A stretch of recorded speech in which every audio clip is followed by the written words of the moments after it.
வணக்கம் அன்பு நெஞ்சங்களே. இன்றைய அதிகாலை வாக்கிங் நடைபயணத்தில் ஒரு விஷயம் ஜஸ்ட் இப்போ தான் பார்த்தேன். அது உடனே பகிர்ந்துக்கணும்னு தோணுச்சு. அதான் சின்ன ஒரு வீடியோவாக. இது சல்வா ரோடு, தோஹா ஏர்போர்ட்டு எல்லாத்தையும் கனெக்ட் பண்ணக்கூடிய மெயின் ரோடு. இங்கே ஆரம்பிச்சு அங்கே ஒரு தெரியுது பாருங்கள் கட்டடம், அது வரைக்கும் ரோடு பார்த்துங்க. அப்போ எவ்வளோ அகலமாக இருக்கும், எத்தனை லைன் இருக்குது. ஓகே, விஷயத்துக்கிறேன். இன்றைக்கி சொல்ல நினச்சது இது கட்டடங்களுக்கு முன்பாக பராமரிக்கிற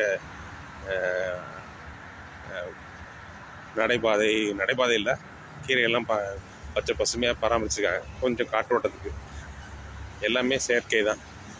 செயற்கை மண் போட்டு, ஏன்னா இந்த மண்ணில் மழையாதுன்ட்டு செயற்கை மண் போட்டு வளர்த்துங்க. சரி, சொல்ல வந்த விஷயத்துக்கு வந்து டேரெக்டாக வந்துடுறேன். 2 தடவை ஸ்கிப் பண்ணியாச்சு. சொல்ல வந்தது வேறு ஒன்றும் இல்லை. நம்மளையே நம்பி இருக்கிற உண்மையான உறவுகளை நம்ம கண்டுக்காமல் விட்டுறதனோட பலன் கண்டிப்பாக என்னவாக இருக்கும்னா, பொய்யா நடிக்கிறவங்கள்ட்ட நம்ம காயப்படுறதா இருக்கும். அதனால் உறவுகளில் உண்மையாக இருக்கிற உறவுகளை என்றைக்கும் கைவிட்டுறாதீங்க. அவங்களுடைய கருத்துக்களை புறக்கணிக்காதீங்க. அவங்க நினைக்கிறது உங்களுடைய நல்லதுக்காக தான் ஆகிருக்கும். அதை எப்படி கண்டுபிடிக்கிறது அப்படின்னா, உங்களுடைய அனுபவத்தில் போக நீங்கள் படுற அனுபவத்தை வச்சுட்டு ஒருத்தர்கிட்ட நீங்கள் பட்ட அனுபவத்தை மறந்துடாதீங்க. அப்போ தெரிஞ்சுக்குவீங்க அவங்க உண்மையாக இருக்காங்களா பொய்யா இருக்காங்களா. இல்லையா எல்லார் இடத்துலையும் நியூட்ரலாக இருந்துருங்க. அது எந்த பிரச்சனைக்கும் கொண்டு போகாது. சமநிலையாக எல்லாருடையும் சமமாக பழகிட்டீங்கன்னா பிரச்சனையே இருக்காது. யாரையும் நம்பவும் வேண்டாம், நம்பாமல் இருக்கவும் வேண்டாம். சொல்கிறத காது கொடுத்து கேட்டுட்டு உங்களுக்கு மனசுக்கு பிரியப்பட்டதை செய்துட்டு போங்க.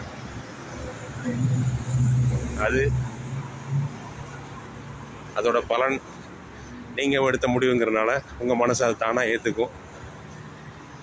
அதை மறுக்கவே மறுக்காது. இதுதான் யதார்த்தமான உண்மை. சிட்டுக்குருவிகள் முன்னாடி ஒரு வீடியோலேயே நான் சொல்லியிருந்தேன், நிறைய இடங்களில் சிட்டுக்குருவிகள் இங்கே நிறையா இருக்கும். அதே மாதிரி புறாக்களும் நிறையா இருக்கும்.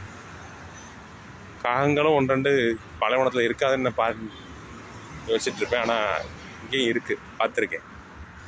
ஓகே, எல்லோரும் நலமோடு இருக்கட்டும், நலமாக இருக்க வேண்டும். ஆண்டவனை பிரார்த்திக்கிறேன். வாழ்க வளமுடன். என்னுடைய காணொளியை பார்ப்பவர்களுக்கு மிக்க நன்றி. வணக்கம்.